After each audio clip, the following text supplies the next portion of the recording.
South America. For 500 years, a warrior people ruled over Peru and beyond. They were called the Inca, the people of the sun.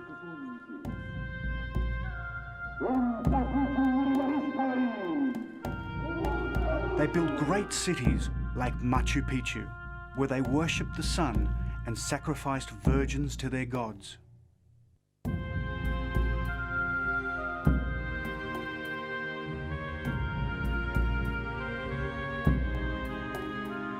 Eventually, they would be destroyed by Spanish invaders searching for gold and glory.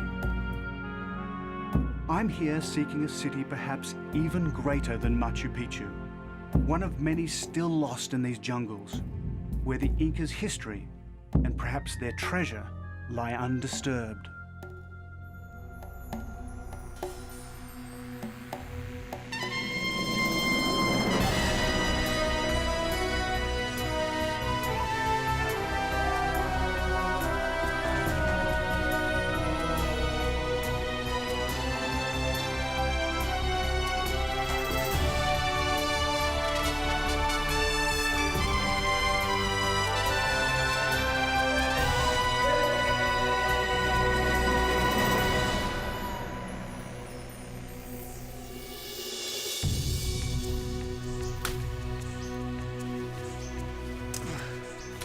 Hi, I'm David Adams, and this is the remote cloud forest of the Peruvian ranges. And this is where the last of the Incas found their refuge, and it's where they built their golden cities, and that's why I'm here. Because hidden somewhere in this jungle vastness, legend says there are cities still waiting to be found. Cities never sacked by the Spanish. Cities that may conceal hidden Inca treasure, or even the Holy Grail of the Inca Empire, the great golden disk of the sun. Bueno, Aurelio, aquí es el plan. ¿Recuerdes el camino Inca? Meet Gary Ziegler, an archaeologist, and someone I've come halfway around the world to meet. Gary's devoted his life to exploring Peru's jungle. If I'm to have any chance of finding a lost city, it's going to be with Gary's help. We found this wonderful major Inca road, and these Inca roads always go somewhere, so it's a good place to look for ruins. How are you sure that no one else has been up there? Well, there's nothing recorded on maps, so it's a really good chance that that no one's been up there. That's great. But I'm pretty sure that we're going to find something significant up there. The Vilcabamba, the Incas' final refuge, the place from which they waged war on the Spanish, and where they built their lost cities. To get there, I plan to head through this sacred valley, down the Urubamba River, before arriving at the very edge of the Amazon basin. But my journey starts in the old Inca capital, Cusco.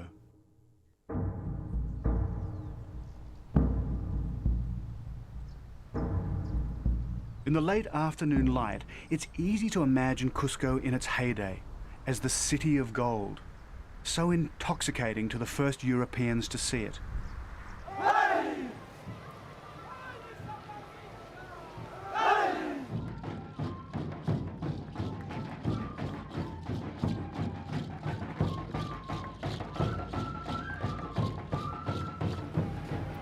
Right now, it's midwinter in the southern hemisphere. Time for Inti Raymi, the festival of the sun. The oldest surviving Inca celebration, a vital link to Peru's past.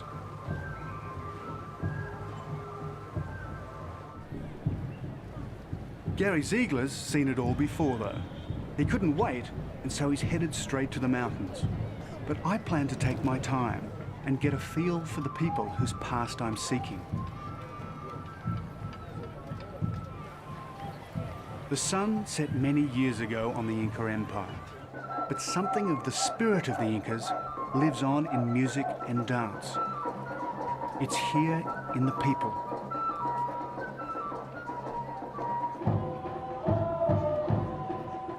And it's here in the stones of the buildings, so perfectly constructed 500 years ago.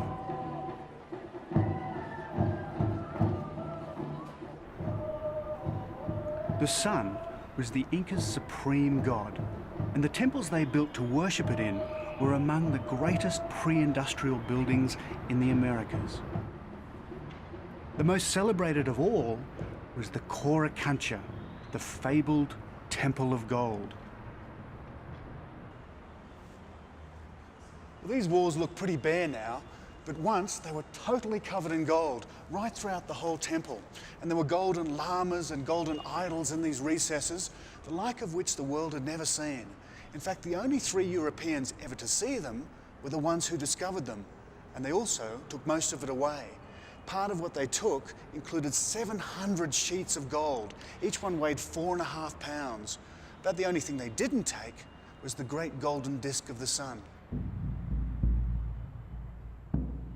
But someone did take it, because by the time the Spanish returned to get it, it was gone.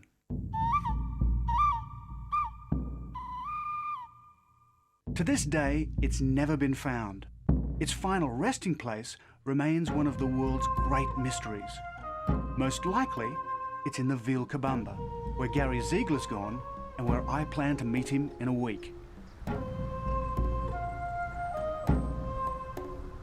The journey takes me in the footsteps of one of the world's great explorers, Hiram Bingham, the man who put the Vilcabamba on the map. Like Gary Ziegler, he was an adventurer, the discoverer of the most famous Inca city of them all, Machu Picchu. But Gary Ziegler's also an archaeologist, so he's the perfect expedition partner. By now, I can't wait to follow him into the mountains. And that means I need transport. Buenas tardes, señor. Oh, mister, buenas tardes. Buenas tardes. Valley Sagrado? ¿A dónde quiere usted viajar? A typical way of getting from place to place in Peru is by buying a seat on a truck. 150. 150. Okay, fantastic. Correcto. Very Muy good. bien. So for 150 soles, about 40 bucks, I have the doubtful honor of squeezing in for a long, slow ride. Vamos a prender el Ah, carro. it's a wind-up. Sí. The driver is Don Tieflo. His offsider, Ephraim. I think this is it's all about technique, this sort of thing. Ya, Yeah? ahícito. I think it's like a sweet spot somewhere. Yeah. Amigo Efraín, Efraín, por favor, can you give us a hand, mate? manito.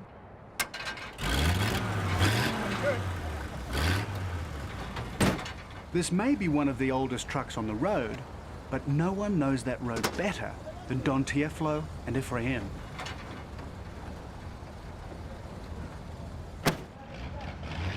With their help, I will follow a trail over 500 years old, a trail that leads deep into the Peruvian rainforest, to a place of ritual sacrifice, sun worship, and golden cities, the lost realm of the Incas.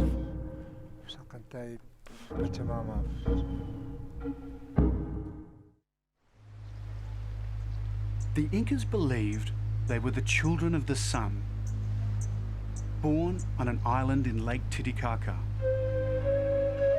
This was their Garden of Eden, the place where it all began.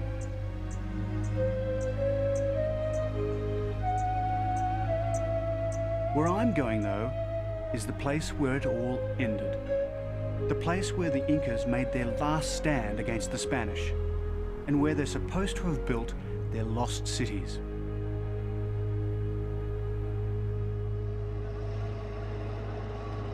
The Incas ruled over the largest empire since the Romans. And like the Romans, they built an elaborate network of roads, stretching from the equator halfway to the South Pole, and crisscrossing the continent from the Amazon all the way to the Pacific. This is the lookout area overlooking Taray. Very steep all the way down.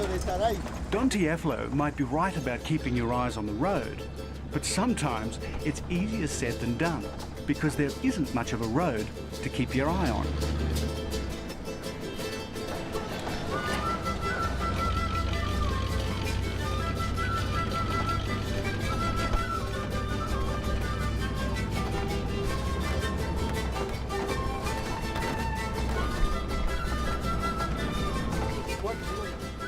He's agreed to take me to the top end of the Sacred Valley, to the town of Ollantaytambo, Tambo, where I plan to hire porters for my journey into the Vilcabamba.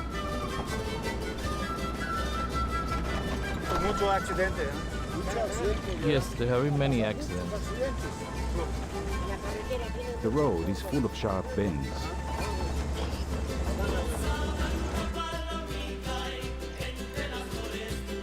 His friends call him El Rey de la Carretera, the king of the road. He's been hauling wool and corn back and forth between Cusco and the Sacred Valley for over 50 years, and probably in the same truck.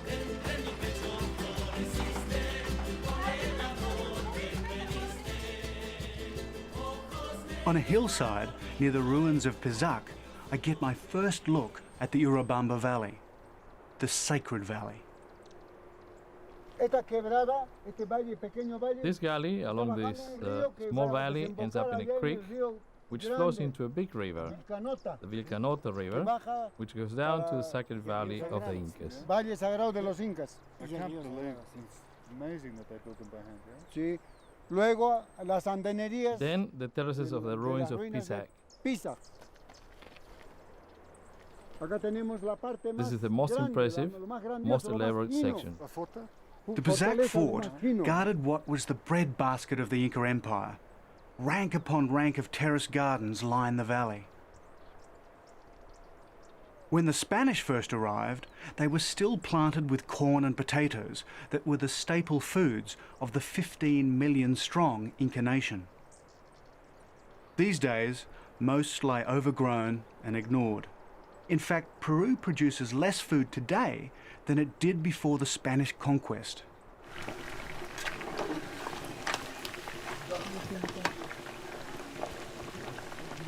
One of the many advantages of travelling with a veteran truck driver like Don Tieflo is that he knows all the best truck stops. No hay como un There is plato nothing like a típico good typical dish of de estos cracklings chicharrones después de una after a buena long day's jornada work. de trabajo. You find small roadside kitchens like this all over Peru, serving up the same food that kept the Incas going, corn and potatoes, with the favourite meat of the conquistadors, pork, in this case, deep fried. Good food. Very good food. Very good food. Casera, por favor. 3 Tres glasses of chichas. chicha, please. Then there's Pero es que sabe chicha, usted- the maize beer that was the sacred ceremonial drink of the Incas. Today, though, it's mostly drunk as a low-alcohol alternative to regular beer. Vaso grande. Sí, I'd like a big glass, please. chicha. Chicha de Traditionally, cola, como brewing tomar chicha is women's work. Recipes are passed down the generations, mother to A daughter. ver qué tal. As a result, Ojalá que- no two brews are Ojalá que ever le, the same. le agrade. Eche, señora. Fill it up, eche, madam. Right llénelo, up. I want llénelo, David necesito to que- really try this. Tiene que tomar, David. If I get through this, I deserve a medal, I think. Salud, David. Salud, Efraín.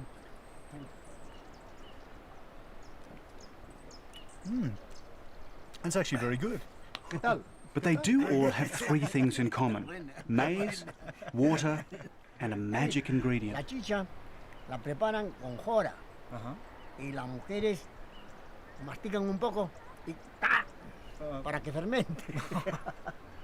No, Sí. what he's just told me is this stuff is prepared by basically women chewing the corn up in their mouths and then spitting it into a barrel, and then it ferments. It doesn't taste as good as I thought it did.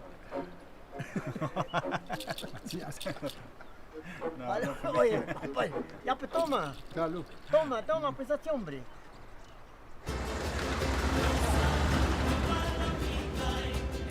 Ahora con la carretera ya es más fácil. Back on the road again, and Don Tieflo and Ephraim and their magnificent old truck have got me almost all the way to my destination.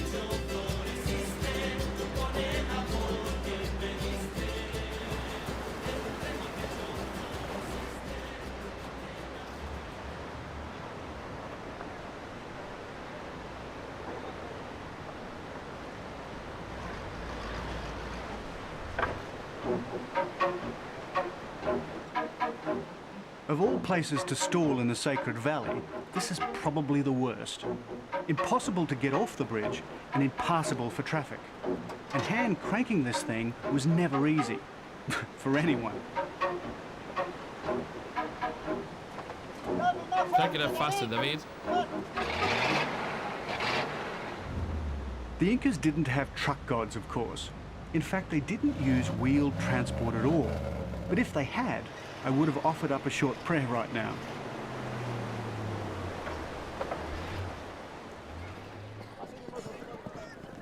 Getting to Ollantaytambo on time provides an unexpected bonus. The day we arrive, a local carnival is in full swing. People have come into town from all the surrounding villages. This means I can most likely hire the porters for my journey right here. Not having to go from village to village will save days. David, te presento a Alejandro. Alejandro is from the Patacancha Valley, the same valley Hiram Bingham hired his porters from. Del Valle Patacancha. 5 hombres. Kami con mas kamun que sokta planisheki campus en esto. Ya, muy bien. Poconche camello. Okay. So I think I've got my porters. Which means I can have the rest of the day off to enjoy the carnival.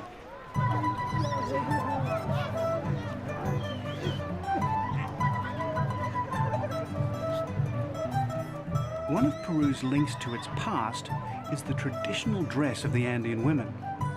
The hats, heavy petticoats and plaited hair are not Peruvian at all. It's a dress code imposed on them in the 18th century by Charles III of Spain. Back then, he ordered all his colonial subjects to dress in imitation of the Spanish peasantry of the day. 250 years later, most of them still do. The main event is a competition where riders try to grab a corn cob suspended on a rope. The idea is simple enough, but like trying to start Don Tieflo's truck, it's not as easy as you might think.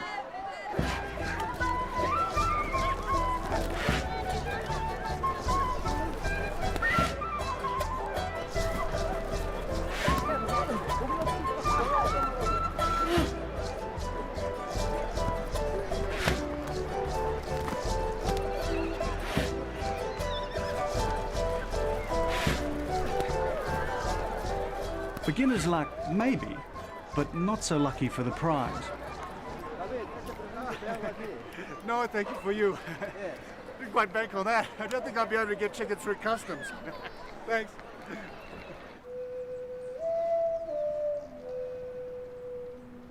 The Incas not only worshipped the sun, they also celebrated the natural world, thunder and lightning, the mountains, lakes and rivers. The Urubamba River is one of the Incas' most sacred. And when you see it at its mighty, thundering wildest, it's easy to understand why.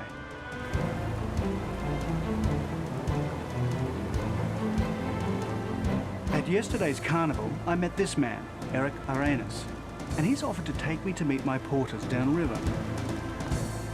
It's a 9-hour walk to our rendezvous point, or about 90 minutes by river.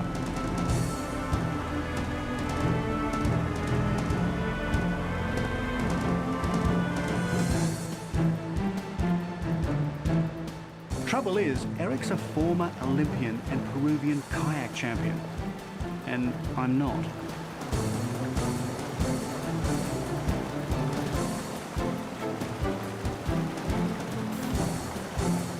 This is as good as whitewater kayaking gets, and as dangerous.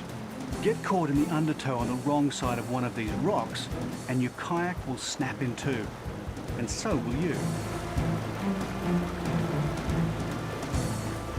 For me, this is a recurring cycle of terror, adrenaline rush, and calm. But when you fall in, it's nothing but terror.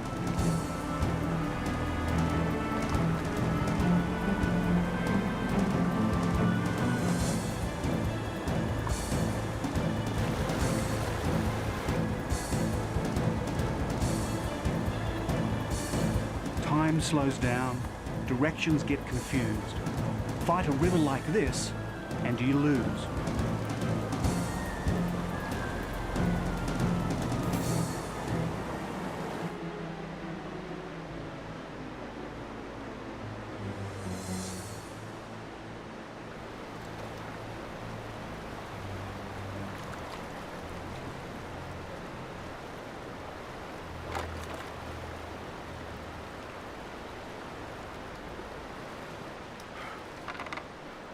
Well, I've been out of my depth there, but at least I'm here. I'm going to save these as well.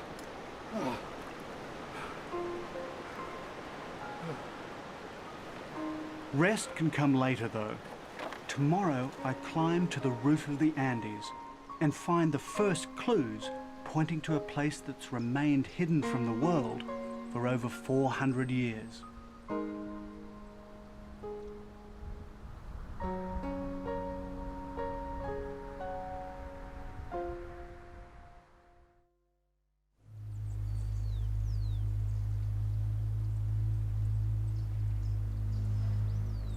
"400 years ago, a band of Spanish soldiers emerged from the Peruvian jungle to gaze on this land, their long-sought prize, the Vilcabamba.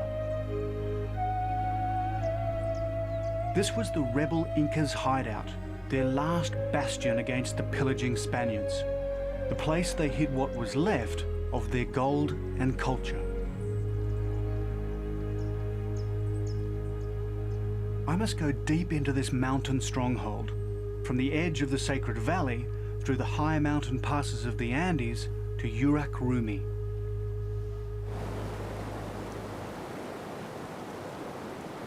I'd left the river unexpectedly early, but luckily it's only a short walk to my rendezvous point.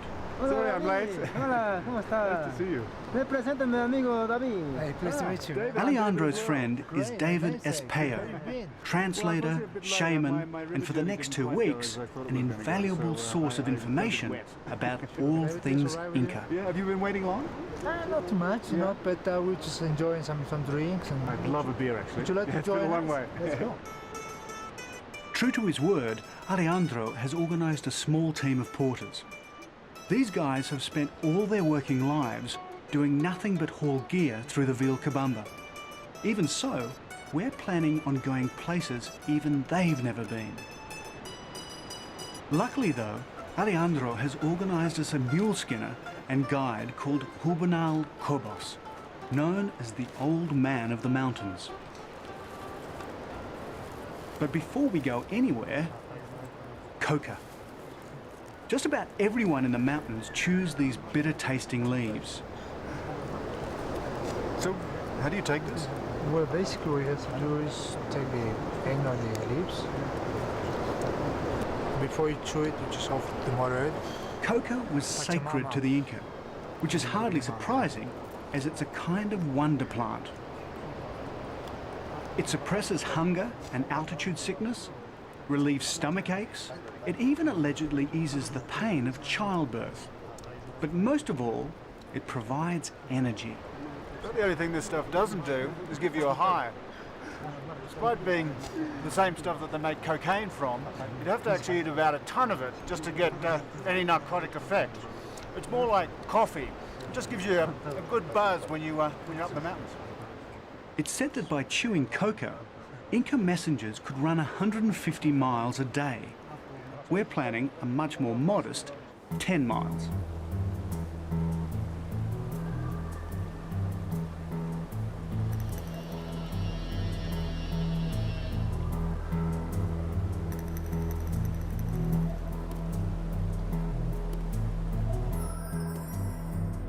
Legend has it that the Vilcabamba was where the Inca hid their treasure, and it's easy to understand why.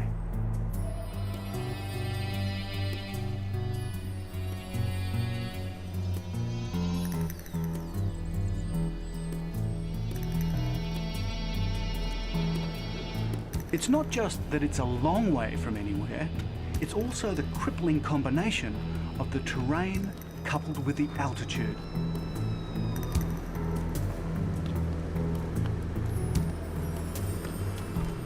What's normally a 10-minute stroll at sea level becomes an hour-long haul at this height.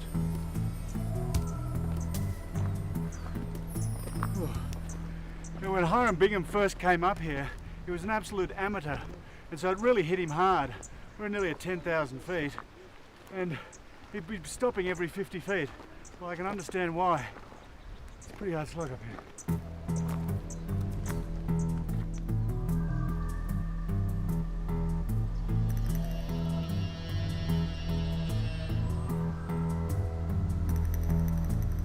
"10,000 feet, 3,000 meters. Doesn't matter which system you use, when you start getting this high, it's hard going in anyone's language.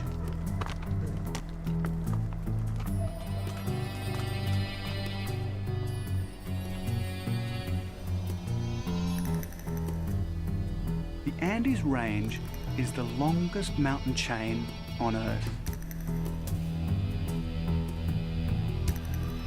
The terrain varies from jungle to glaciated ice peaks. At this altitude, even the slightest breeze is bone-chilling.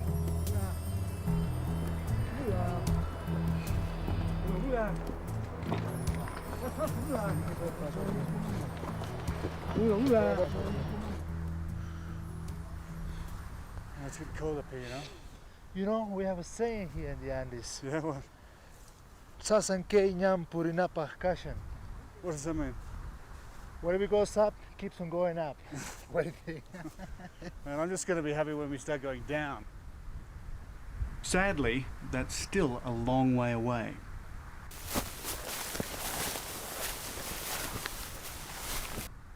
Every now and then, though, we do get to a ridgetop, and the terrain flattens out for a short stretch of pampas. What's so exhausting when you get up here onto the pampas after climbing up, we're about 12,000 here, is that it's swampland, sinkholes, and it's just exhausting walking through this mud, and there's mosquitoes everywhere.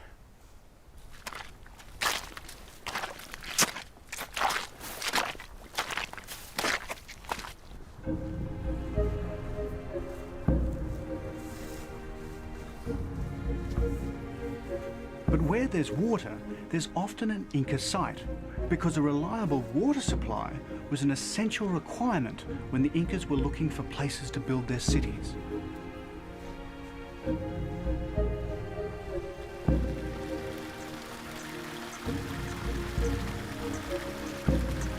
On the late afternoon of the 9th of August 1911, Hiram Bingham came across this Inca watercourse. As soon as he saw it, he knew he was near a significant site. And this was it, Urak Rumi, the White Rock, known to the Inca as the House of the Rising Sun. Well, there's not much of a house left these days. And the White Rock is more of a black rock because of the lichen covering it.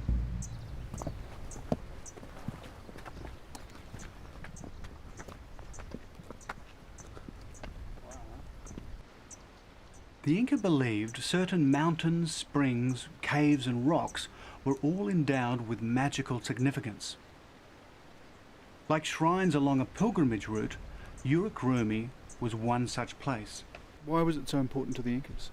Oh, this because Manco Inca, one of the last Inca ruler, was he set up his new capital here in Bitcos, in this area. So this was like the shrine, like the temple of the sun. Okay. One of the most important places in this area. The Inca were stonemasons without peer. And their legacy can still be seen in the way these guys make a camp oven.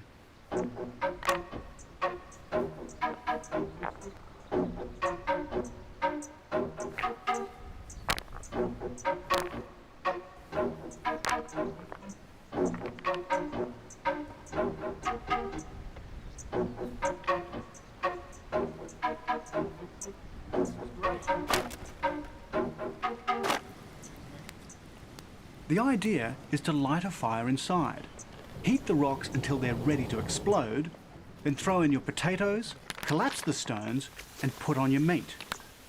Cover it all over, and then let it cook for an hour or so.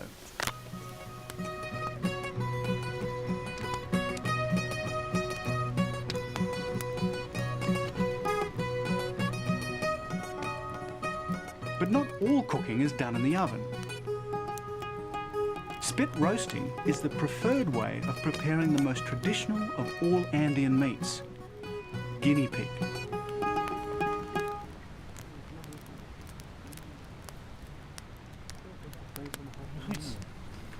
Oh, it's good. You like it? Yeah. So did the Incas eat a lot of guinea pigs? Yeah, on special occasions, yeah. Yeah. Yeah, when we were guests, you know. Because you know back home we keep them as pets. No. We eat them here. So the people that live up in these remote areas, do they still consider themselves as Incas? Native, yeah. Yeah. Quechua people. Yeah. So is that do they take on some of the ways of the Inca? Do they think of themselves as Incas Sure. still? Yeah, I feel like that myself. Yeah? Yeah. Yeah, well you look like a lot of the Thank you. paintings I and got my drawings I've seen. nose, you know, like. Thank you. Nice. The spirit of the Inca is not only alive and well in David Espeo, it's also here in these mountains. And tomorrow we head for one of the most sacred of all Inca sites. A place so remote, more gringos will climb Mount Everest this year than have been to where we're going in the last 400 years.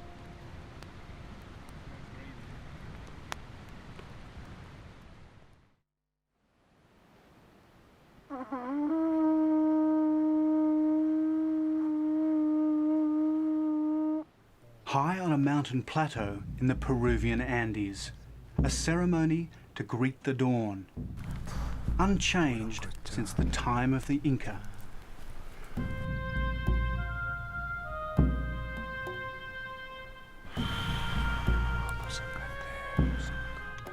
Holy man David Espeo leads the porters in asking the mountain gods for their blessing and safe passage.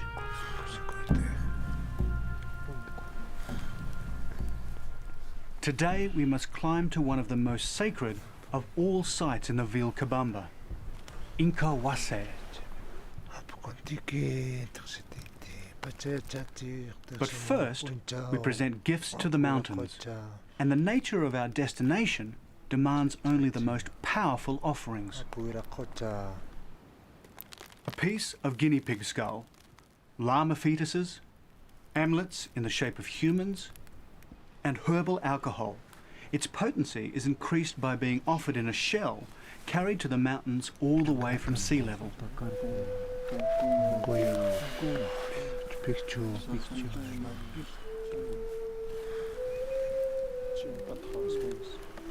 Only after the mountain gods have been invoked and the offerings burnt can the next stage of my journey commence.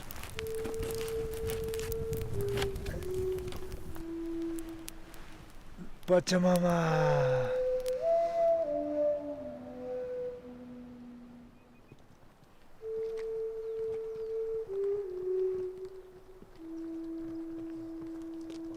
This is the hardest leg of all.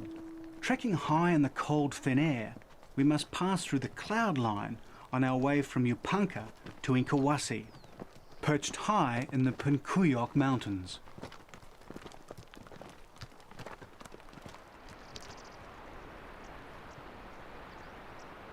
Yupanka is where we agreed to meet archaeologist Gary Ziegler. So David Espeo and I decide to strike out on our own, leaving the porters to locate Gary's campsite. Weather in the Andes can change in moments. This is called cloud forest for a good reason, and it's not long before the drizzle starts. They may have been among the greatest road builders of all time, but maintenance in the Andes seems to have died out with the last Inca.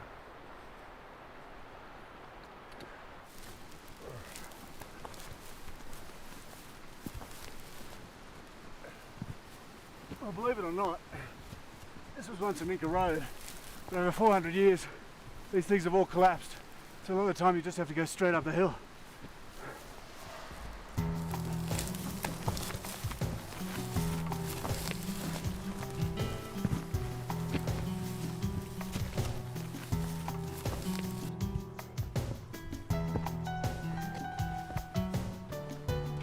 The Inca also ripped up many of the Vilcabamba's roads and pathways so the Spanish couldn't follow them, especially if they led to an important place like Incahuasi.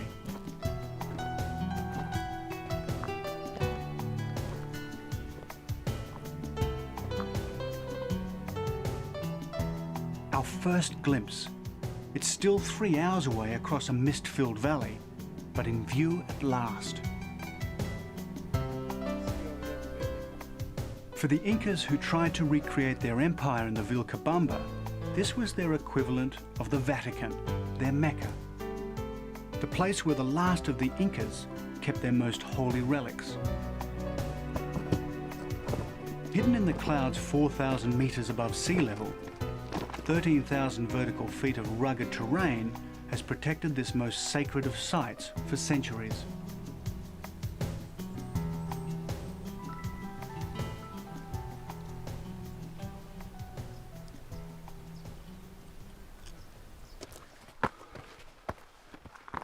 Even when you're almost there, climbing the carved steps leading to the top of the ridge is equivalent to taking the stairs to the top of the Empire State Building.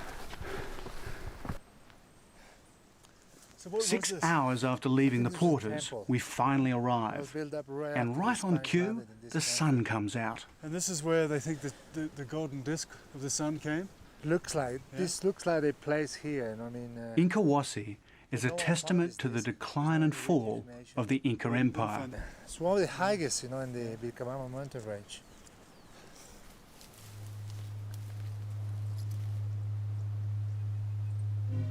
For nearly 500 years, the Incas had ruled most of South America from Cusco, the richest and most fabulous city of the Americas. It took the Spanish only a few short years to reduce them from mighty palaces to this humble temple. But at least it remained undisturbed. The conquistadors never got here.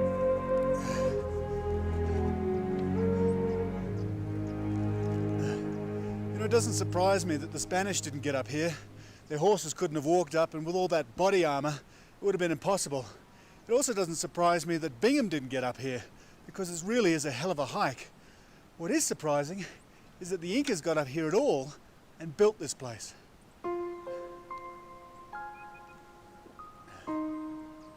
No one really knows if Incahuasi ever housed the golden disc. No one's ever found it, but they chose its location for a very good reason. Look at, see the reflection over there Yeah? in that lake? So that's a wild rock you see over there. Well, this is why it was built here. Yes. So see, the clouds now is covering this, but when the clouds clears, you can be able to see the reflection of that white rock in the lake. So I think that's why the beliefs of people here know that the Inca turned into this white rock. Oh, And really? It became like a sacred. That's the main reason why they built up this temple here. I can see. Such a, Yeah, it's such a beautiful. location, Because of the nature of the terrain, the valley Incahuasi sits above is nearly always filled with cloud.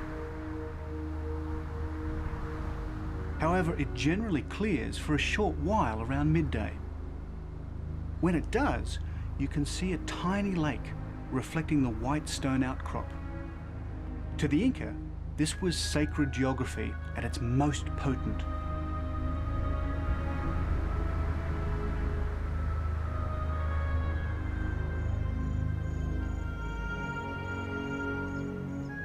Our two-man pilgrimage over, and we're in luck. The porters have located Gary's camp. Gary's been here a couple of days, and he's already probed into the jungle. Bueno, Aurelio, ¿recuerdas el camino Inca que encontramos la semana pasada? Gary's an old-school explorer, one of the last of a dying breed, a modern-day Hiram Bingham, who's devoted his life to helping locate Peru's lost cities. So what we plan to do is to go up to about this level of altitude. How high is it going to be? It's going to be above 3,000. I'm guessing about 3,700 meters. And then we're going to clear trails and look for indications. This is what I've come all this way to experience, the chance to find one of the Inca's lost cities. The thought of it affects us all. The atmosphere is electric. I'm pretty sure that we're going to find something significant up there.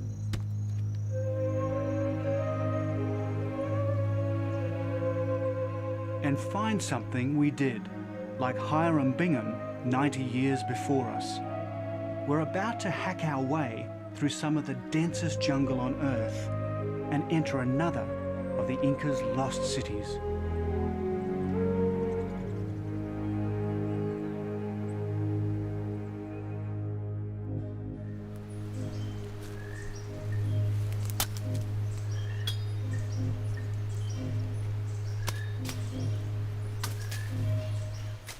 Peru's Vilcabamba region is home to some of the densest jungle on the planet.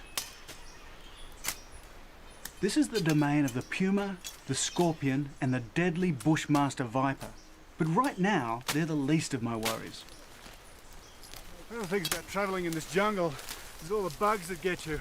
I've actually got one, a really fierce one, called the Puncuyoc, which translates to make the puma cry. And I tell you, when it bites you, it really does.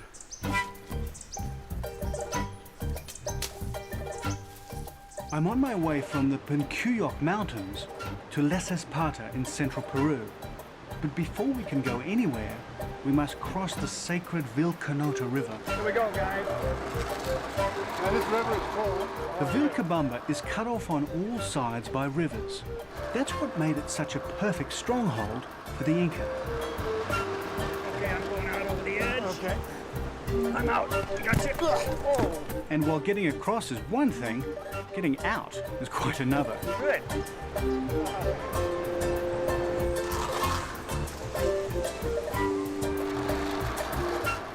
And it's not just me. There's quite an art to keeping this thing steady.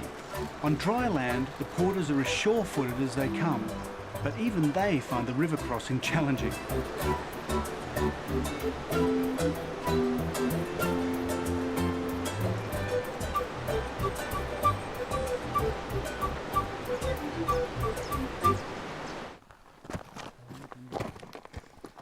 The climb to the ruins is tough, a 1 in 10 incline.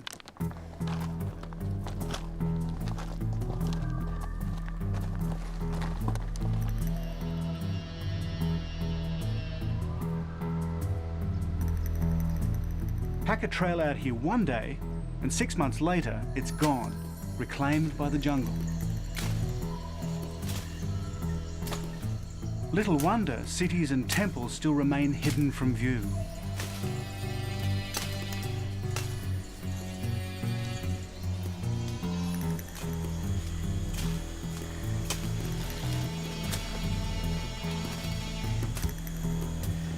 After 4 hours of steady marching, a glimpse of a wall. Then another.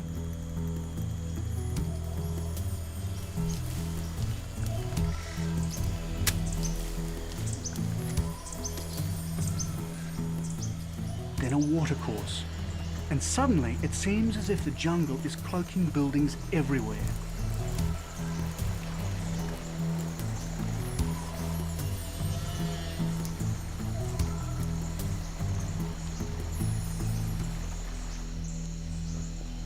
Oh, this is amazing. Look at this wall. Can you believe this? What have we found?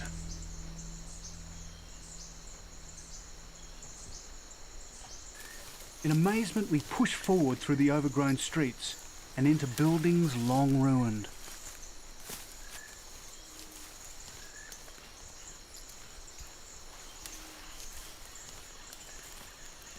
And that goes on and on. At moments like this, it's hard to know what to say. Here?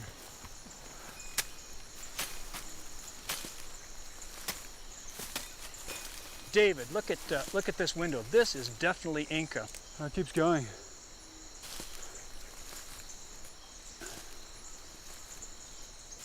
David, ustedes pueden esperar allá, descansen. Gary tells the porters to take a break while we try to work out the extent of our find. No wonder they never found it. I mean, it's totally covered in jungle. I don't even know what to say. I don't have the foggiest of what. Have you ever seen anything this big? Is this the biggest thing you found? I think it is. I have no idea the extent of it.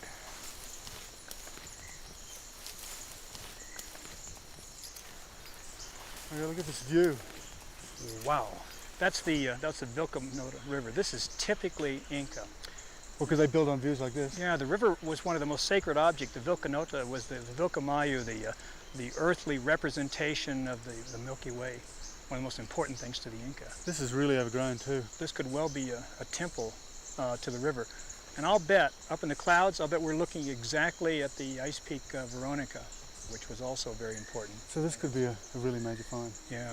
Yeah? We don't know what we've got. We're going to get the guys up here and clear it and see if we have time to see what else is around us. There's got to be more. Well, let's get a break. Okay, let's take a break. And, I'm about wiped out. How about you? But when you've got ruins to clear, breaks don't last long. At first we put our backs into it.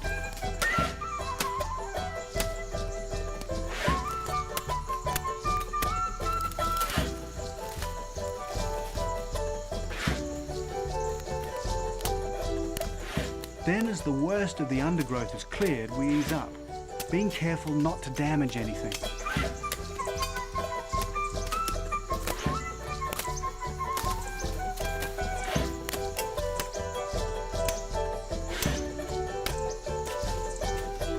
And gradually, the building starts to take shape. Moss-covered walls see daylight for the first time in centuries. Before too long, the jungle starts to give up its secret.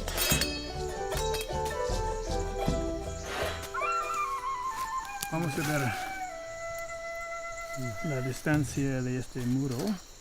For centuries, the cities of the Incas disappeared from view. Like Atlantis, El Dorado and Shangri-La, they became places of legend, sought after but never uncovered. You know, one of the odd things about Hiram Bingham was that when he came and discovered these sites, he knew nothing about archaeology. And he travelled around with this book, which is the Royal Geographical Society's Hints to Travellers. It's got everything you need to know about discovering an ancient site, if you happen to, like we've just done. Even got a little ruler. Thing is, I know nothing about this, of course, but Gary does, so I'm relying totally on him and not the book. But it seems our euphoria is premature. We are not the first, as we'd hoped. Gary Ziegler's identified it as the town of Sapamarca, a place noted but never visited by Hiram Bingham. Yeah, give us We're going to finish over here. Go ahead. I'll keep working. In fact, it's almost never been visited at all, and certainly never been filmed. The Incas may be long gone, but these walls still stand in mute witness to the glory of the greatest empire of the ancient Americas.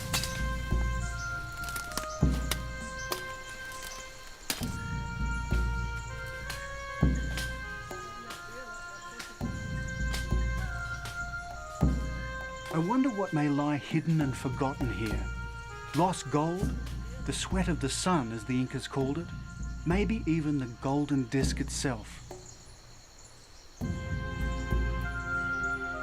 I had set out from the other side of the planet to find such a place. Now it will be for others to take on the painstaking work of exploration.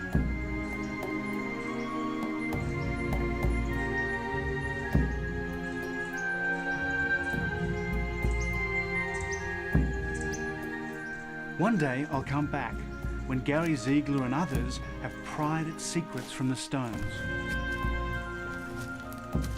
For now, though, it's enough just to know that there are places like this, still waiting to be found. And that is what always keeps me going on my journeys to the ends of the earth.